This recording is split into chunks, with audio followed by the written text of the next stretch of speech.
human beings, we're wired to be connected. From birth, we look for that connection. Where internet connectivity ends and a non-connected society exists, the desire exists to be connected. Once they find connectivity, this city starts to grow. It grows first from an educational perspective. No longer can the top 3 goals of education be reading, writing, and arithmetic.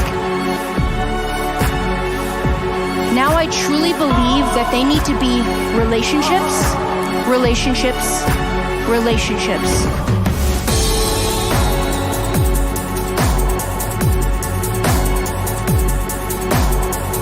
Exploration is not a bucket list where you simply check off places that you have been. You need to realize that you are in a frontier and there's always new discoveries to be made, oftentimes just by changing the way you make the observation. You're exercising a muscle here every time you exercise empathy, and that's emotional intelligence. Continue that curiosity. Ask questions.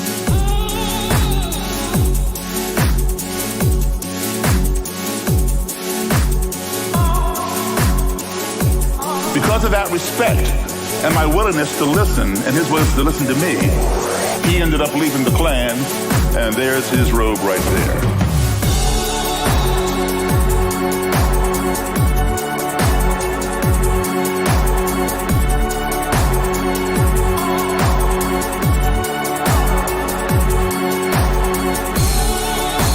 This is the world we're playing with right now.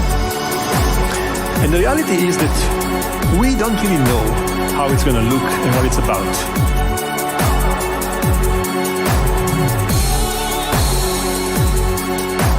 So many people are looking for feeding their spiritual hunger. The human nature gap is real.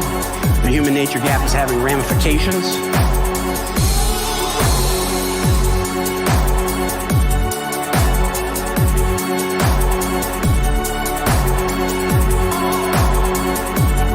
What if we take an idea and then we embrace it, challenge our belief systems, challenge our perspectives?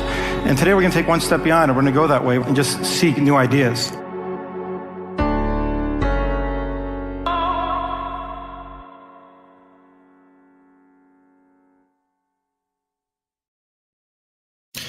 Good afternoon and good evening. I am Arthur Zards, the curator for TEDxNaperville, and welcome to our monthly Salon. We have an exciting one planned for you this evening. I'd like to say a quick hellos to the entire team. TEDxNaperville it's not just me. We have Michelle, you cannot see, who is handling the chat in the Facebook Live and the YouTube Live. We have Jonathan from Nashville. Jonathan, you want to pop in and say hi real quick? Hi, how's everybody? Good evening. And we hear a lot from Jonathan about how great the weather is. So and it's always sunny in Nashville for some reason. A couple quick announcements before we start. I would like to do a save the date for our next Salon. It's going to be April 20th. And we have a very special guest. The guest will be starring me. And we're going to flip the model a little bit.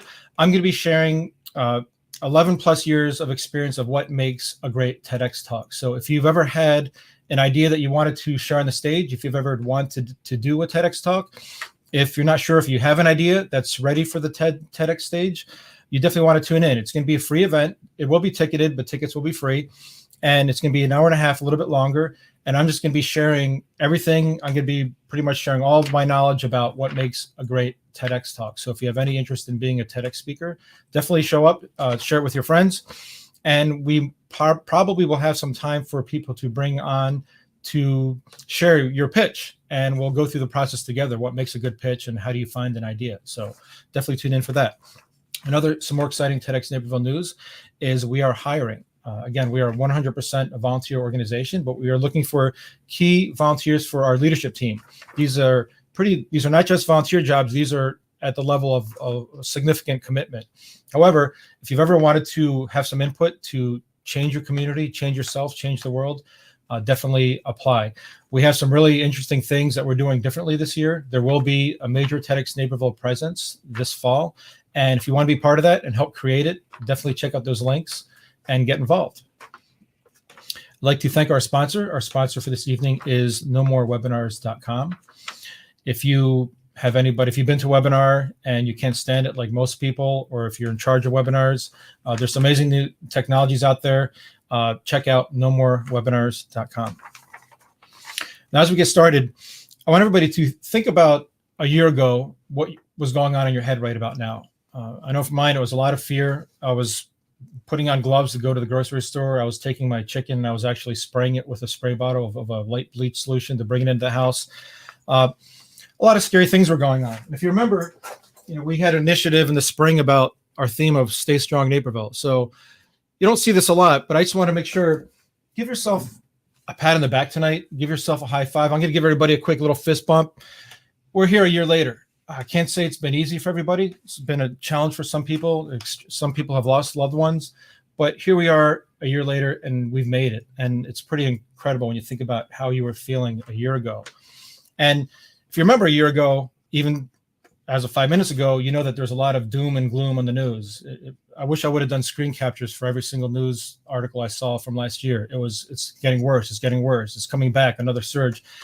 All this fear and uncertainty that the mainstream media has, which is because we have an interesting guest this evening. And I'd like to call her a positivity media mogul who has a different take on the media and news and what's happening today. I'd like to introduce to the virtual stage, Dr. Lynda Ulrich. Hello, Welcome. Arthur, and your whole TEDxNaperville community. I'm so delighted. And thank you so much for being here. And for those of you who saw our virtual salon in November, Dr. Lynda Ulrich was one of our speakers. She closed out the event with a great talk on the conspiracy of goodness. Oh, by the way, I almost forgot to mention, we're going to try something new this session. Jonathan's going to be sharing a link, and we'll be sharing it into the chats. If you have a webcam, a microphone, and a Chrome browser, just like at the old radio stations where you have a 1-800 line, you can dial in. We want to bring you into the feed to ask questions for Dr. Lynda. So it's going to be a link. You just need a Chrome browser and a webcam and a microphone, and we're going to bring you into the studio. If you try to do it, it doesn't work because it says there's too many people. That's because there's a limited amount of people that we can allow onto our backstage or green room.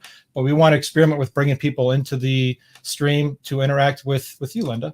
So I know a big question on everybody's mind is, and we'll just kick off things, what is a conspiracy of goodness?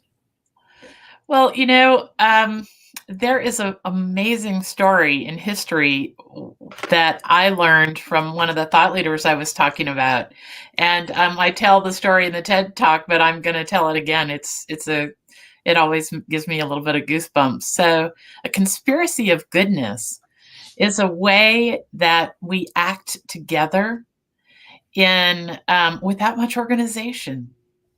It's a way that we bring on a new era in this particular case by deciding that we're going to turn away from the division and the negative chaos and turn towards each other, turn towards finding what we have in common. So the original conspiracy of goodness, that phrase, the source comes from a story from World War II about a little French village that managed to save thousands of people. And no one in the village knew that the others were doing it. And there's a story where a rabbi has an older man stand up in a talk he's giving, and the old man says, "Do you think I could have saved an entire family without the active cooperation of the milkman, the mailman, and the neighbors? No, for every one person saved, there were 7 who were rescuers. It was," he said, "a conspiracy of goodness." And how does that apply to your talk? And for some of the people that haven't seen your TEDxNaperville talk yet, how does it apply to us? What does that mean?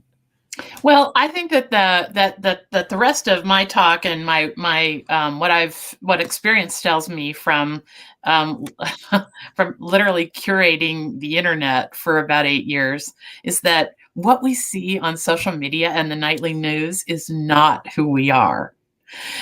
who most of us are, not everyone, but most of us are good people that are just quietly doing what we can to either stay afloat if these times are really hitting us hard, or even doing what we can with what we have and making the world a little bit better place right where we are. And we're doing it quietly. Not much fanfare, just day to day. And that is kind of the essence of this conspiracy of goodness of our times, is that people are doing what they can with what they have to make the world a better place. By far the majority of us. Now, your title of the Positivity Media Mogul, you have some sort of influence in collecting these, because the first question I would have, I'd be like, okay, I'm good, but what story, where's all this goodness happening from? And you actually have, you're in that area. So can you explain where that comes from? What you do with, I don't want to give anything away. So well, we've been quite some time ago, I really started saying to myself, gosh, there's nothing but this negative, dramatic dialogue going on in the news and on social media. Was getting worse and worse. As far back as about 2012, 13, things were getting ugly there too. And I kept saying, well, somebody's got to do something about this. And finally, there was a moment when I had reached a tipping point myself, and I started writing one article every day on anything under the sun to prove it's still an amazing world, from the news of science, innovation, thought leaders, TED Talks. And that has grown into this giant endeavor with all kinds of media platforms now that are specifically aimed at expanding our worldview. Because what we're getting on the internet in our online lives is such a narrow slice of reality. But why is that? Well, the science of it is that the internet went from 130 websites in 1993 to 40 million in 2003. And an organizing principle had to evolve very quickly. And it was a runaway train, and it became our attention. So nothing matters on the internet that we have now but what we give our attention to. And then, of course, social media and the news has evolved to take advantage of our worst impulses. We have this part of our brain called the amygdala that is totally on 24/7, looking for signs of danger and disorder. And now the internet that we have is built to meet that demand. There's actually neuroscience being used against us to capture and hold our attention, specifically on social media. So here we are, but we have a chance to reimagine the role of the internet in our lives. And that's what I do a lot of talking about. And how, because I know it goes along with the whole thing, if it bleeds, it leads, in the news. And I think we could all see that, how social media and AI, great. If it's blood, death, gore, put it on the front page. What do we do? I mean, most of us are just passive users. Mm-hmm. I feel like we're powerless. Yeah. So that powerlessness is a really sort of a knee-jerk reaction to what's happening there. But there's a few things to consider. Is that, the internet is like every single other human construction that we've ever created. The printing press, the steam engine, all of them were reimagined after a time when we found that we'd created something that didn't work for whatever reason in society. And the internet, really, when you think about it, it's fairly young, and it is due for a reimagining. And I tell people the internet should be like a tool in our life, only a tool. But like a hammer, it can be used to build things or demolish things. And the way the internet works is entirely up to us, how we use it in our lives. So I think the bottom line is that we just have to get more consciousness about what we're doing there when we go there. A good little, just a quick example is that when I go on social media, I don't tell people to ditch their social media accounts. I just tell them to not go there on autopilot, because it is made to capture and hold our attention. Whereas if I go there and I just want to see my sister's new puppy, I go there with intention. I go, hop on, see the puppy, and I go back to living my real life. And I think we're seeing some things in society where people are doing this more and more. They're limiting their news consumption. They're hopping off the internet and starting to live a real life more and more. I think it's a trend. I hear people tell me every single day that these are the moves they're making in their lives. So where does, and I always like to think from the biggest distractor saying, yeah, this is all BS. No. What's a good example of what somebody can do, or an example of somebody that's started changing their intent with their content? Okay. So I want to get past it where people, like sometimes people say, oh yeah, that's great. Call me like when the space shuttle lands. Yeah, we're all going to sing and hold hands and sing Kumbaya. But I've talked to you enough where I believe you. There really is. There's a movement changing. But I'd like you to explain more about that, or an example you have. Yeah. So I more and more after I published the book, I had a lot of people. Oh yeah. Let me do a quick shout out. And by the way, this is the tough part about it. TEDxNaperville talk is you're not allowed to promote yourself. You're not allowed to talk about your websites. You're not allowed to say that I have a book. And I just want to do a shout out that Dr. Lynda does have a great book about happiness is an option that has some great examples and some great stories of where this comes from. And we'll talk about that again later. But I just want to make sure I got that in there. Yeah. So I mentioned it because I of course, heard from a lot of friends, so people that known me all my life, some people that were new friends, old friends, whatever, patients and all that. And I heard from very, very many people that say, Dr. Lynda, I don't see the craziness on social media that other people tell me is there. I only go to my rescue Brittany Spaniel site and my cooking sites.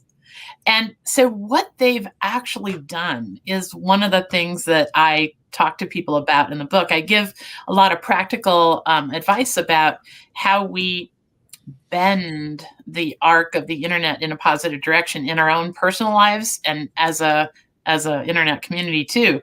But the thing is, what we give our attention to matters. On the internet,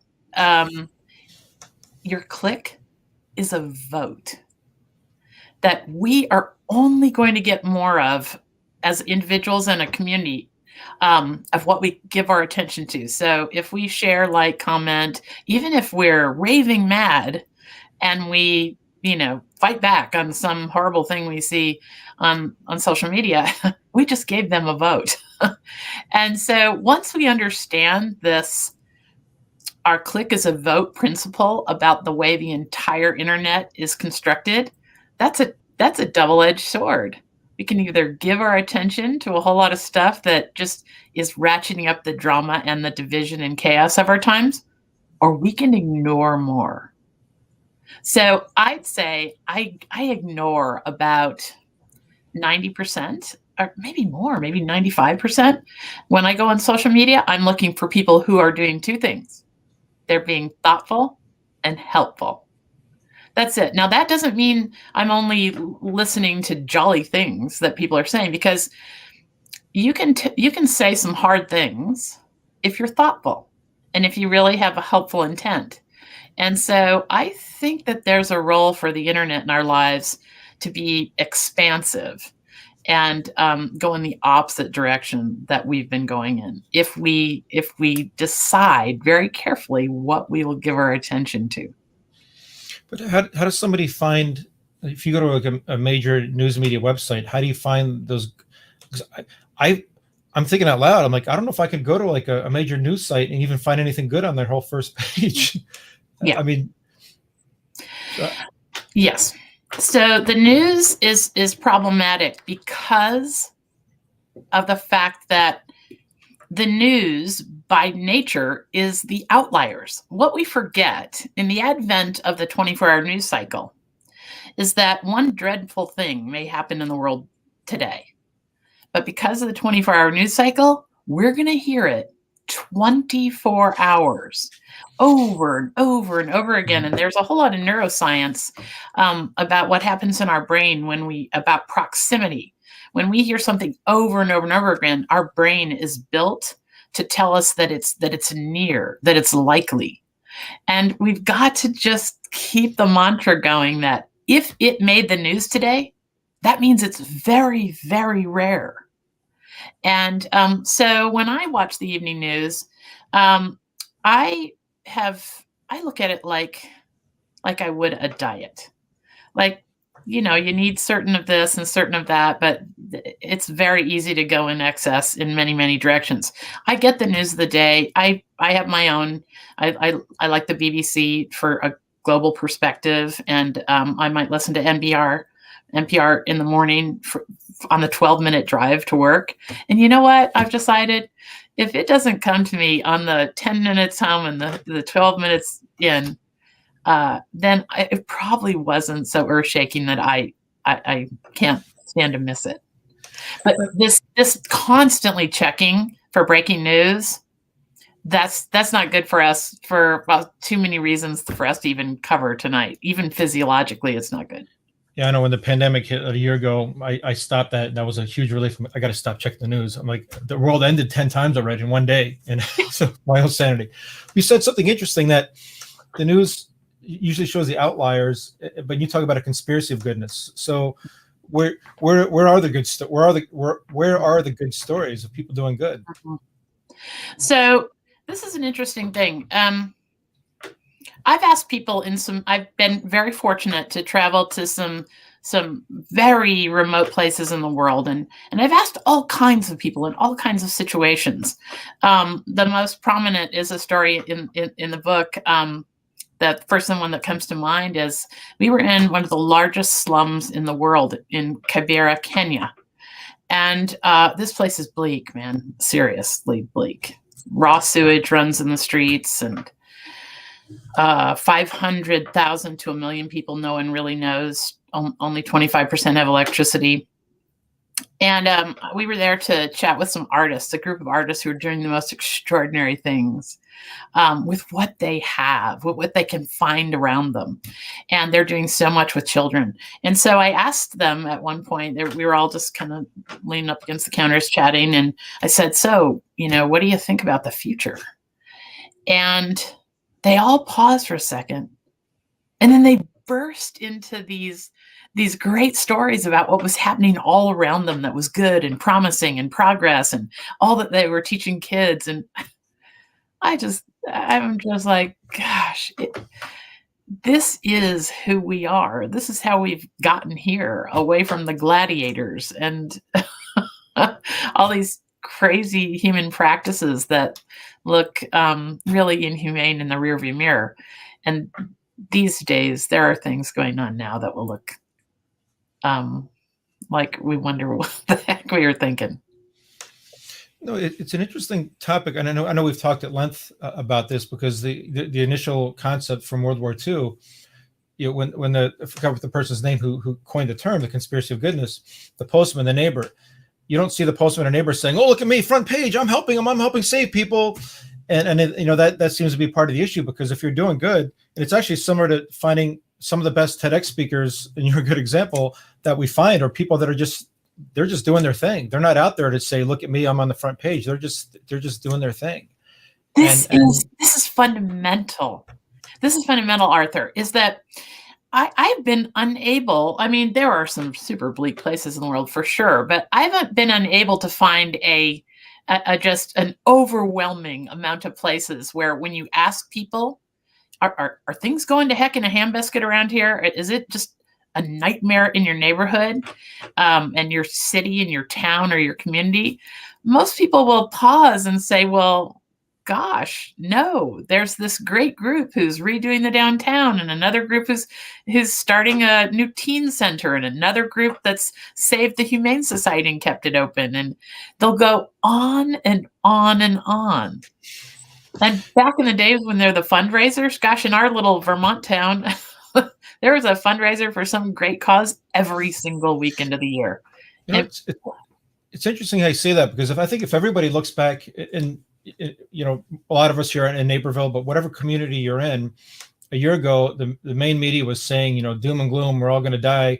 But I think back, and every single person I know was somebody on our own team, Liz, she was coordinating with somebody who she knows that's a seamstress, and they're making masks and they're handing them out to people. Other people are trying to organize how to help neighbors. And when you think back, it's like I think everybody in everybody's community has those stories. And if you reflect on it, you're probably like, yeah, everybody was doing something good. But it's like I don't know. It seems like the mainstream media is so powerful. It's like it just blows that away, and it's hey, front page.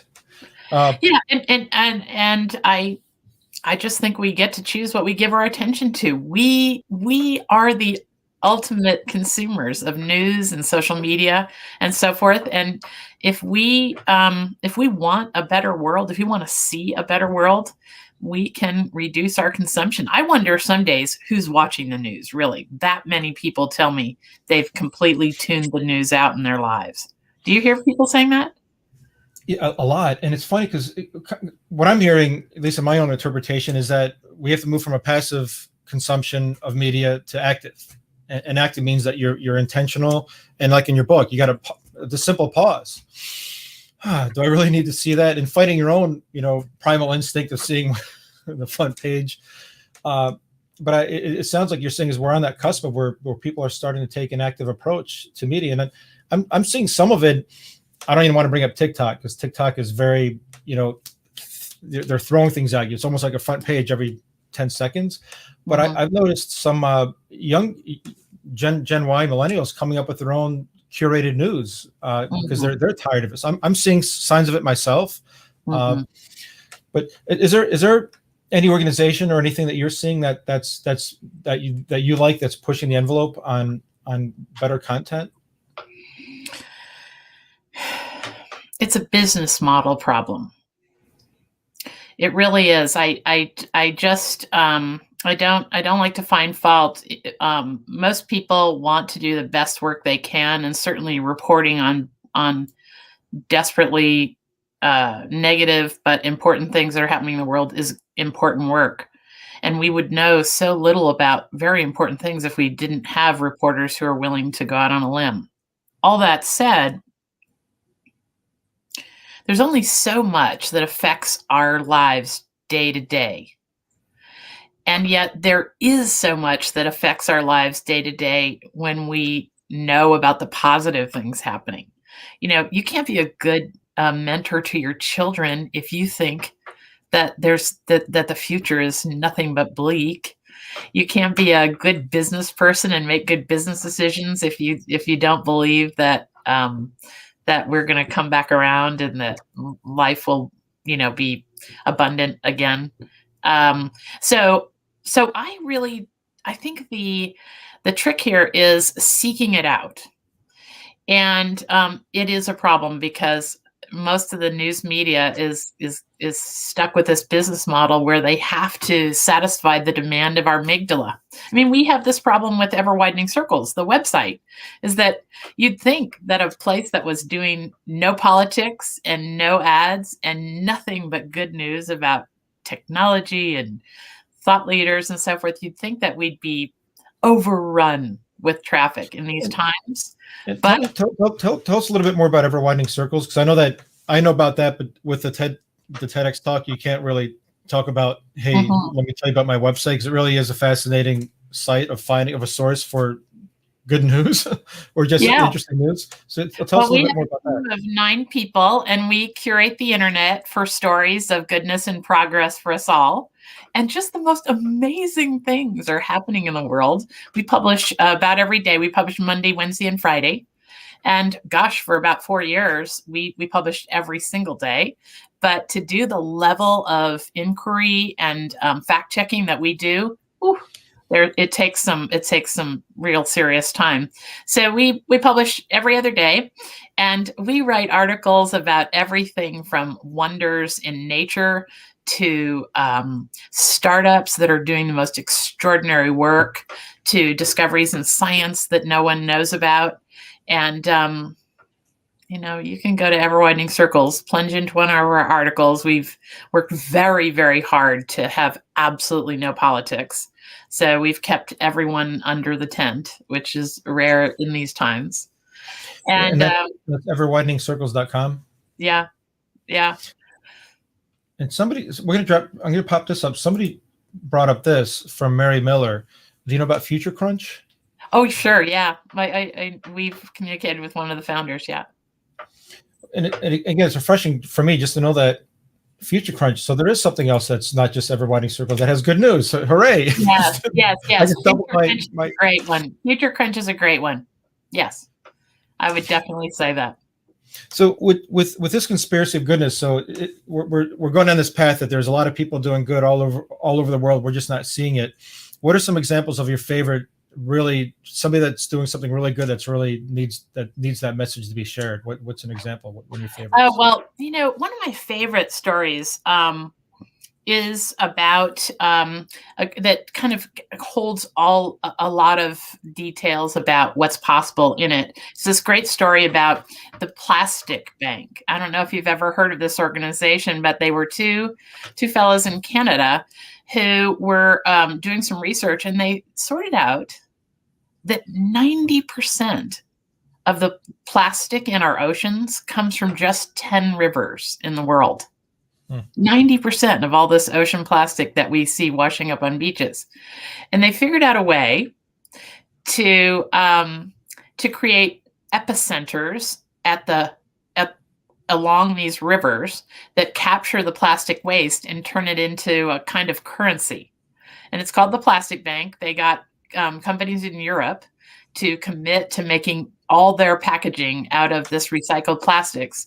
So they created systems where people can collect plastics. So every piece of plastic is valuable in these communities and never makes it to the river.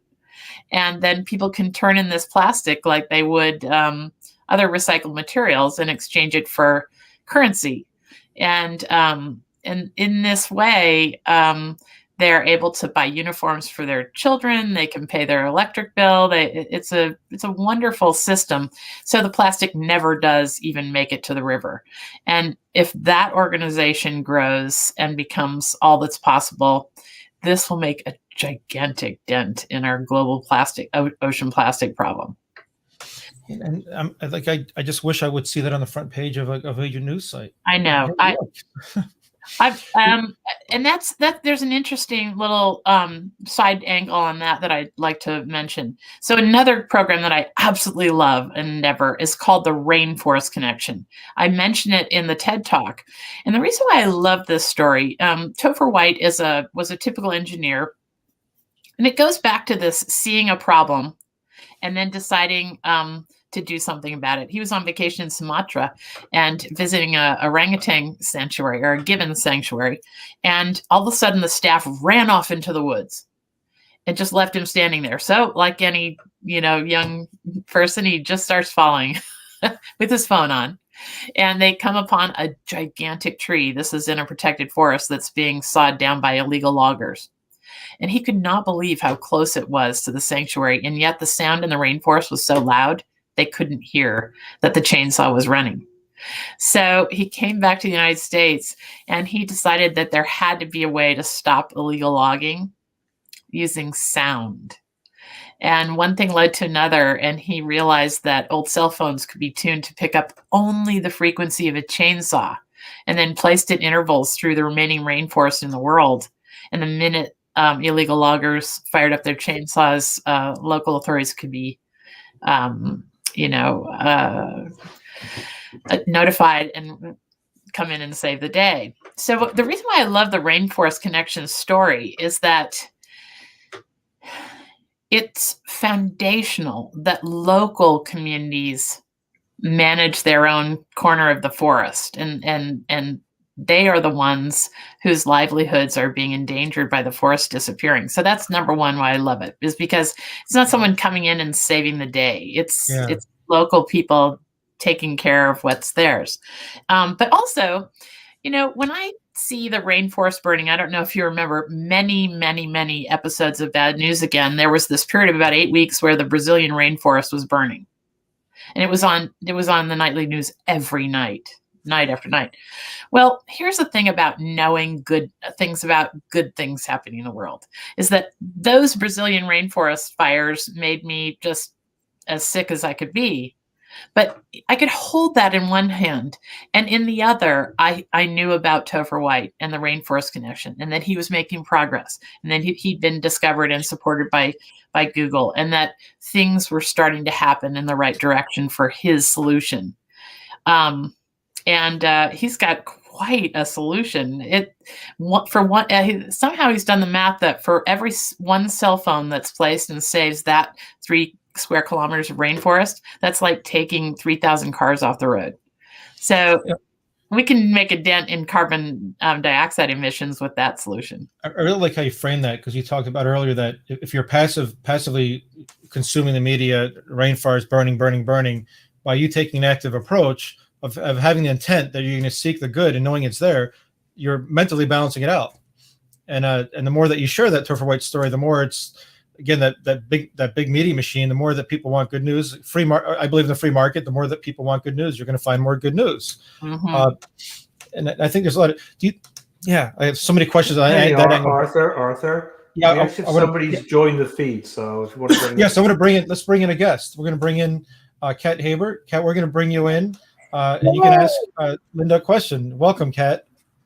Lynda, how have you developed your divining rod for the goodness, for being able to sink into a community and really find that spark, that beautiful thing that might have been overlooked otherwise?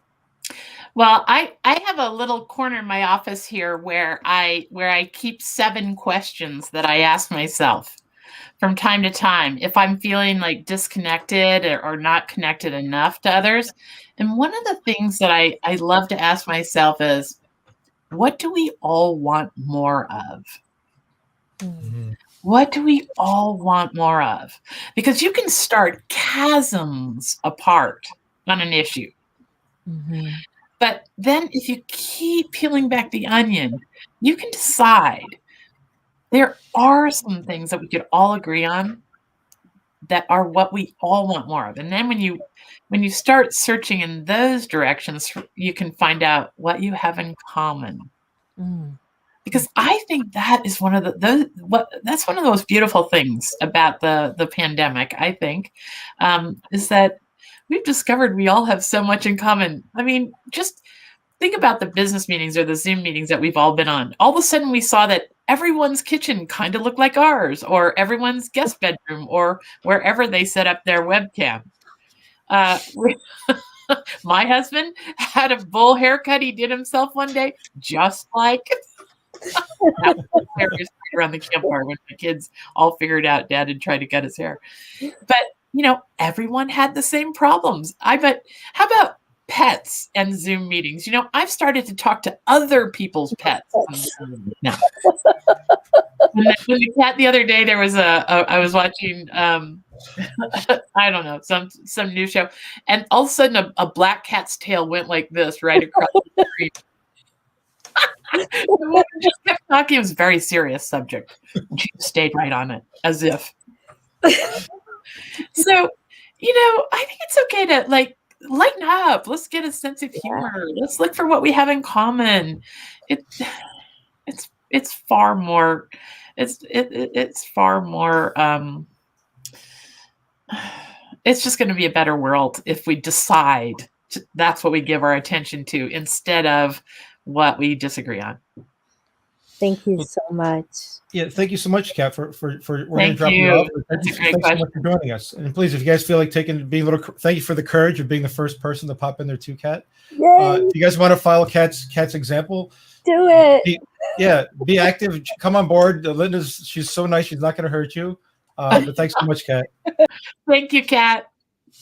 You brought up an interesting thing about the humanity of the quarantine and pandemic, because I've heard so many stories of a CEO being all serious about working from home and the global company, and at the end of it, he stood up and he was wearing boxer shorts, and everybody had a great laugh. Is that really given the good news conspiracy helped this concept of? Yeah, I've noticed that people are a lot more tolerant of the imperfections in the world now.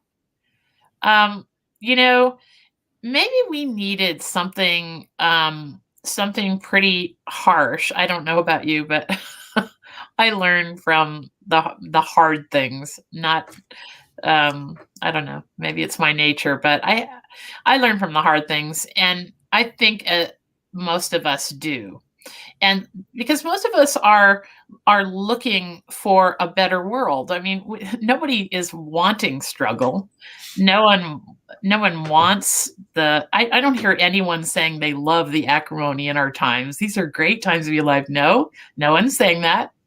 And so I really think that that as we start noticing the small, lovely, kind things other people are doing, we can give that our attention. We can start doing what we can with what we have. I love some of the stories on Ever Whitening Circles. That I love the most are what people do with their hobbies, Arthur. You know, just the other day, we published this article about this 15-year-old boy who's teaching grandmothers and grandfathers how to do Kung Fu. And, you know, this is the world we live in. There's people who have discovered that you can combine science with extreme sports. You know, if somebody's going to go climb some crazy mountain and do some insane thing in Antarctica, go ahead, give them some scientific equipment and let them bring back some data that no one ever would have known existed. There's all these ways that we can use our hobbies to connect with others and bring joy and wonder to situations, even if it's to only one other person. When I started Ever Whitening Circles, I don't know why I had this notion. I must have been struck pretty hard by a news story I'd seen about a little girl that was carrying water on her back in Pakistan, hours and hours each day when her little brother got to go to school. And when I started Ever Whitening Circles, I said, you know, if I can do something that just keeps one little girl knowing that there's possibility out there and she doesn't have to carry water 3 miles a day, then it's worth it. And there's all this opportunity for us to take something we know, something we do, and do the same. You said a lot of interesting things, and you mentioned podcasts, and we'll share at the end, because I know you have your own podcast where you interview guests. And you could almost, I mean, I'm just thinking out loud here, but you can almost say that podcasts, when you said talking about your hobby, the podcast, it's almost like what vinyl record parties in Portland for a while. Everybody's got a podcast, you know. It's like, but there's a positive to that, because podcasts are not sharing the doom and gloom. Podcasts are hobbies. It's what's happening in your community. It's about science. It's almost like you can take TED Talks, where TED started off as this big machine for a select group, then they shared it online for free. Then there's TEDx, like TEDxNaperville, local communities sharing ideas. Now you have podcasts, so it's very accessible to anybody, and that rolls into the Clubhouse. And I don't want to get too deep in the Clubhouse because I can't use it yet because I'm on Android.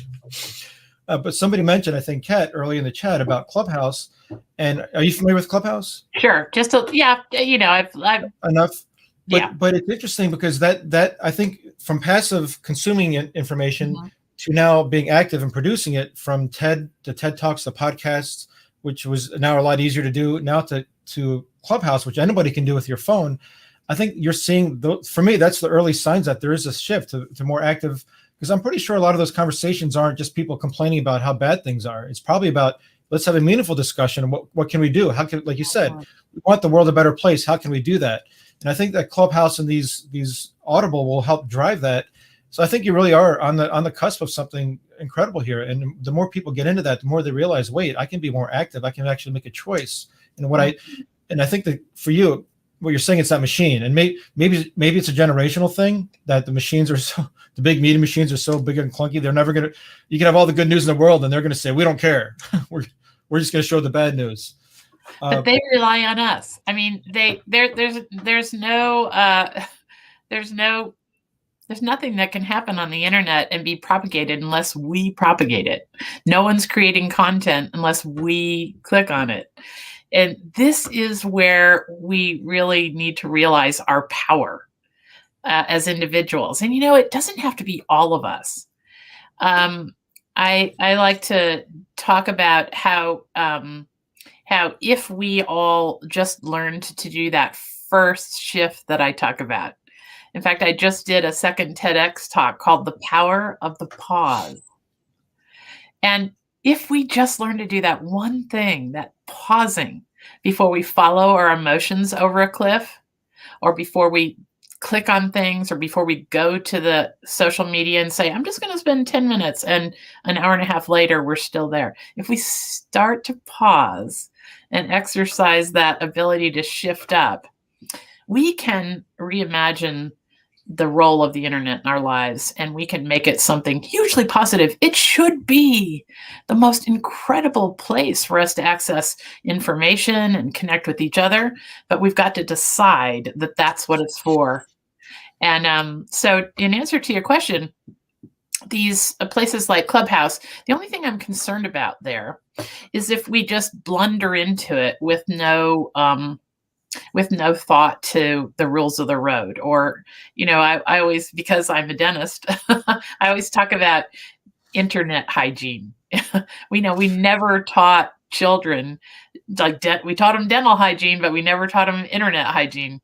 Like, we need to know the basics of how to conduct ourselves in big online groups. For instance, the other day I was listening to a newscaster that I really liked, but he was going on and on about how he was on this great Clubhouse talk and how he loved being the person who triggers other people's emotions.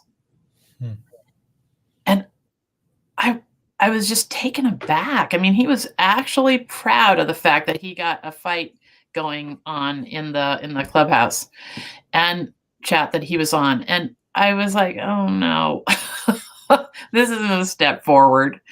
But I have a little bit of a solution to that. People always ask me, Arthur, so when you're talking about reimagining the internet, are you talking about censorship? And I pause and I always say, yes, self-censorship. We don't need any rules there necessarily coming from others. We need to censor ourselves. My first thoughts aren't that good. I surely don't need to be tapping them out as fast as I can on the internet to somewhere or someone. And I really think that if we get Clubhouse right and lots of other platforms like that, if the ethos of the group, if the culture is around being thoughtful and helpful, then we can say hard things, we can have hard discussions, but we can be thoughtful and helpful. We don't have to be outraged. We don't have to be divisive and dismiss each other's dignity. I think we can do it. It's funny because, again, we've talked at length for your TEDxNaperville talk, and I practice the power of the pause myself when I remember, because when you mentioned about teaching dentals, I still don't floss. Like, until I go to the dentist, I say I flossed. But the pause thing, and then I'll admit this, now when I see those ads that says, hey, what does your favorite 80s star look like now? I pause and I ignore it. Before I might technically, I want to click on where are they now? And I'm like, where does that take me? Okay, I see some person that they're trying to make them look like they're old and ugly and make me feel better by their suffering. I'm like, that's just crap. And I can't believe I was falling into that trap. So now I see that, and it's easier for me. It's practice, but I like your approach because it's a tough sell to tell people that like your one vote counts. And if enough people do this, but it's so true. If enough people start doing it, vote with your feet, vote with your click.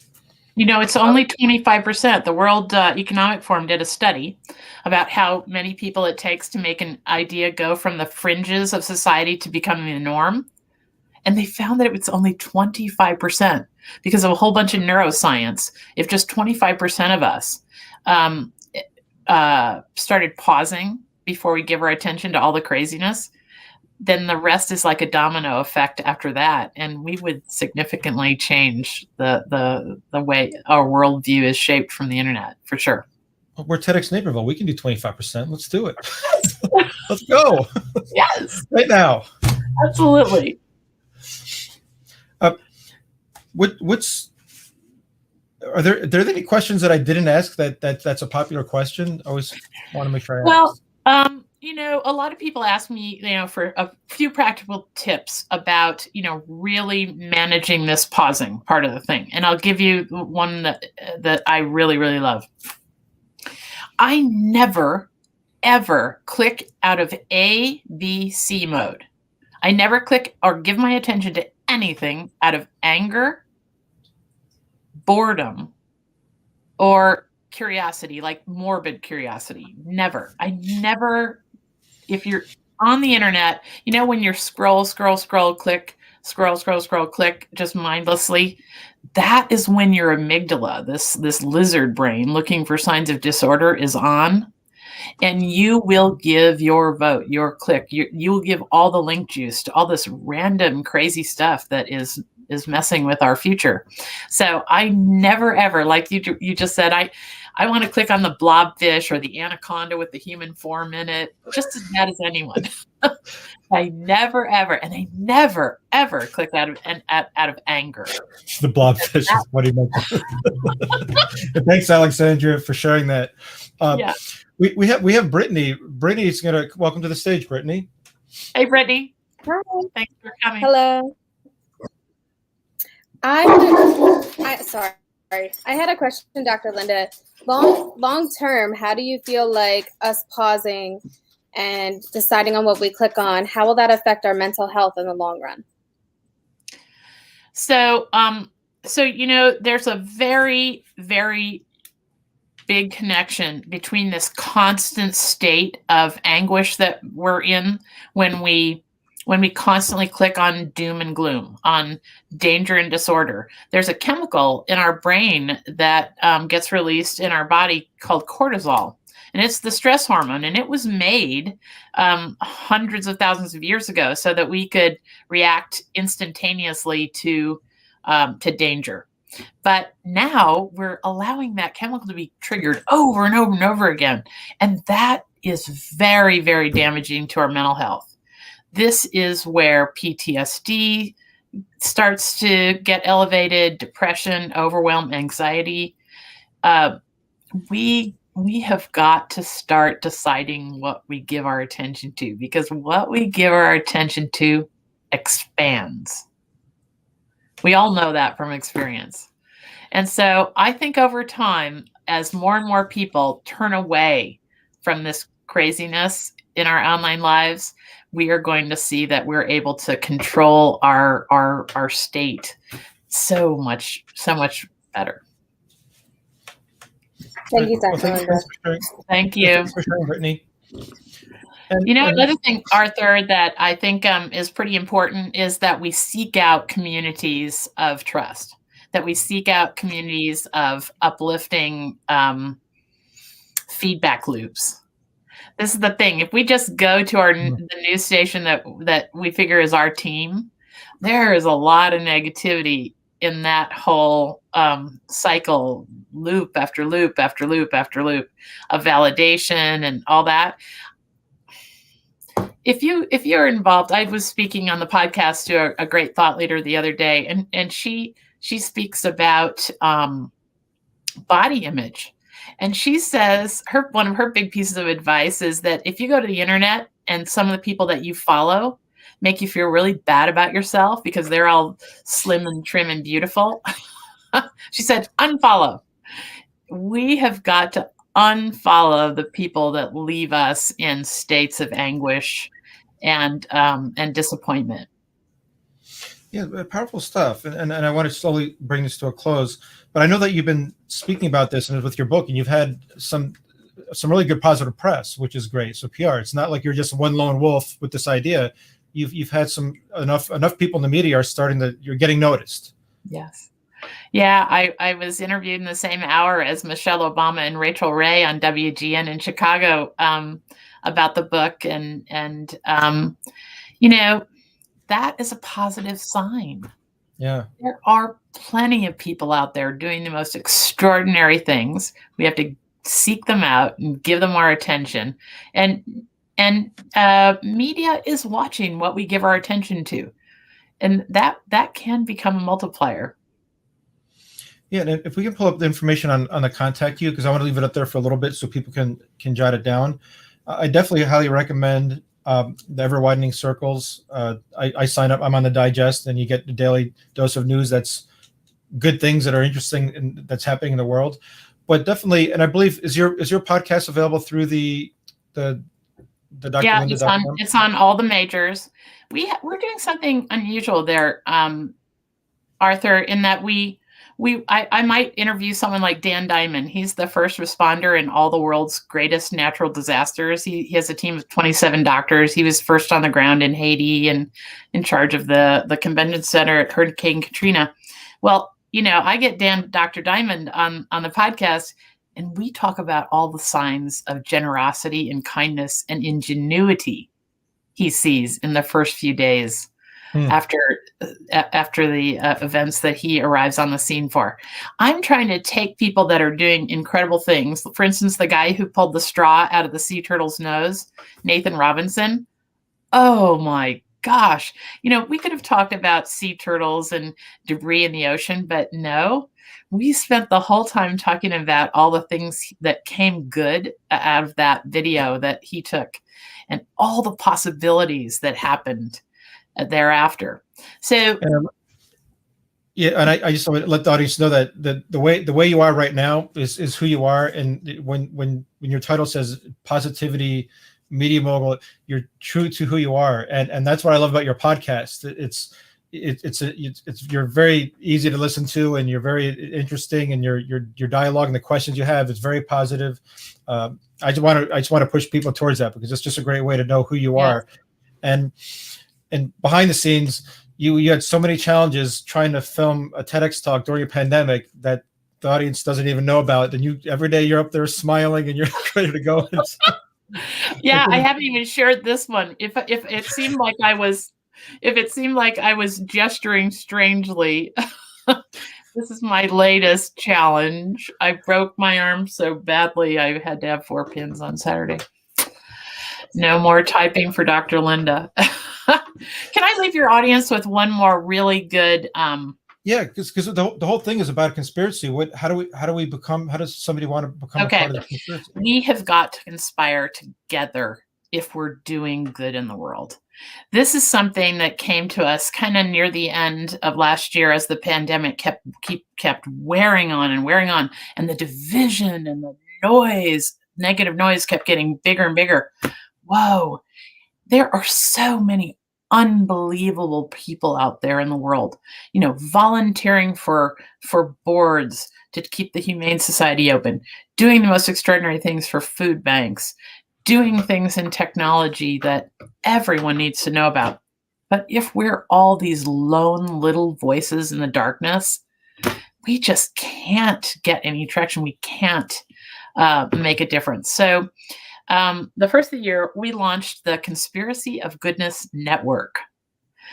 And I think I was telling you the other day, I kind of look at it, it's my daughter's project. My daughter is CEO of Ever Whitening Circles. And I always say it's like the big 4 social media companies without all the mean people and angry people shouting. It's a community that you have to apply for. If you're just a nice person, you'll get in. But we want to keep all the shouting, angry people doing that somewhere else. And then people are going to come together. We're bringing people together who are doing things large and small to make the world a better place. And once we have a place where we can come together, we can be multipliers for each other's goodness. And I believe that's the next era. I'm calling it a gratitude economy. And I'm excited to come back and talk to you some other time about the gratitude economy that's coming. I like that word. I like that word. Gratitude economy. And it will take a conspiracy of goodness to get it to rise up. And I do want to know that just so the big screen's big. That's a shout out to your book, but I think you're onto something. I mean, post pandemic and somebody had a great comment about, and I think it makes sense. A lot more people are appreciative of our friends, close friends, family, neighbors, and I think we are on the cusp of something. If people take a more active approach to their news or the media, and the gratitude. Gratitude is so powerful. You've seen it with the first responders, which is great, but when you see it expanded to like, I want to give gratitude to the person that was just delivering my groceries, or my neighbor, you're onto something. And I do really, I don't want to say hope, because I believe in it. I'm part of I'm a conspirator. You're a conspirator. You're definitely in the conspiracy of goodness. I just want to make sure they say it's in goodness. I don't want to get in trouble with all the AI listening on whatnot. Yeah, we just had to get some courage and start to be fearless about that. People always ask me how, when we were naming the network, of course, the Conspiracy of Goodness Network, why we decide to go that direction. And, sometimes you just got to meet things where they are. Yeah, and ever widening circles again, if you want it. And to tie things up, we have the Conspiracy of Goodness, the ever widening circles. And while we close up, I really want to thank you again for being part of this conversation. Your positivity is really infectious. And I think you are onto something. And the one, I just hope people can walk away with at least a very simple pause. What's the one quick thing? Because I know that there's a lot of things. What's the one quick thing you want people to make sure that they remember? Because a lot of times people remember the beginning, maybe something in the middle, then the end. So what's the one thing you want people to remember to be part of this conspiracy? Yeah. Pause before you click on anything. Your click is a vote, and you will get more of what you click on. And that could be goodness and progress. It's your choice. And no blobfish. No problem. Well, I want to thank you again for joining us, for being part of TEDx Naperville. Thank you for your TEDx Naperville talk. And again, if you go to the YouTube, I don't know if we have a link, but if you go to YouTube, type in TEDx Naperville, Lynda Ulrich, you can watch her TEDx Naperville talk, where she talks about the Skatistan, the Daniel Kish, the blind man who can see by sound, which is amazing, and more about the rainforest, and of course, ever widening circles. And I'd like to thank Brittany and thank Kat for being courageous and bold, for coming up on camera. It's hard enough to do that, especially during quarantine pandemic, where people are on camera all day long and they don't want to be on it again. So thank you so much. I'd like to thank all the comments. We had some great comments in there. But when this session is done, we get like 10-fold viewers post when it's live. So please, for people that are commenting, share the link. Lynda, you of course will share it with your network. Oh yes, we will. In closing, I'd like to thank our sponsor again, nomorewebinars.com. If you're with an organization that can't stand webinars, and I don't think anybody can, there is a different way, a better way, nomorewebinars.com. And save the date for April 20th for the very special guest, which is me. And I will be spilling all the secrets, all the tips on what makes a great TEDx talk. So it's a free event. You will need to get a ticket, which is free. And I will be sharing the best tips, secrets, and examples. And if you have an idea, or if you always wanted to do a TEDx talk, we will have an opportunity to have you come on and share your pitch, and we'll talk about how it could become a TEDx talk, or some critiques on it. So that's on April 20th. Again, and also, and the great way to tie this together, Lynda, is we're building our team, our core team. We hunkered down a little bit for the pandemic. And if you want to be part of a larger conspiracy, and we're not so much a conspiracy because we're out there waving our hands saying, hey, here we are. But if you wanted to be part of the community, if you wanted to make a difference in the world, and actually be part of something that can create a difference in the world, we'd love to have you. We're looking at some positions within TEDx Naperville on their leadership team. It's some of it a commitment, but it's a great culture. It's very similar to how you saw Dr. Lynda. It's very, very positive in nature, because you kind of have to be.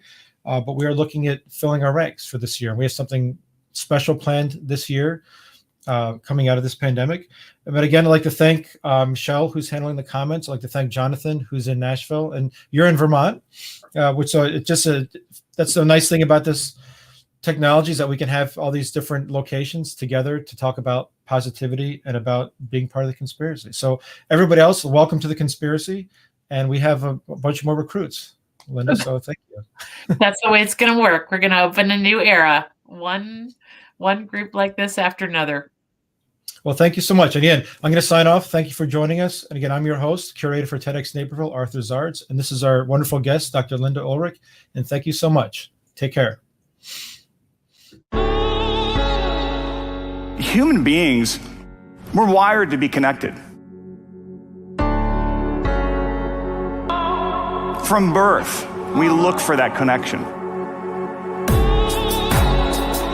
Where internet connectivity ends and a non-connected society exists, the desire exists to be connected. Once they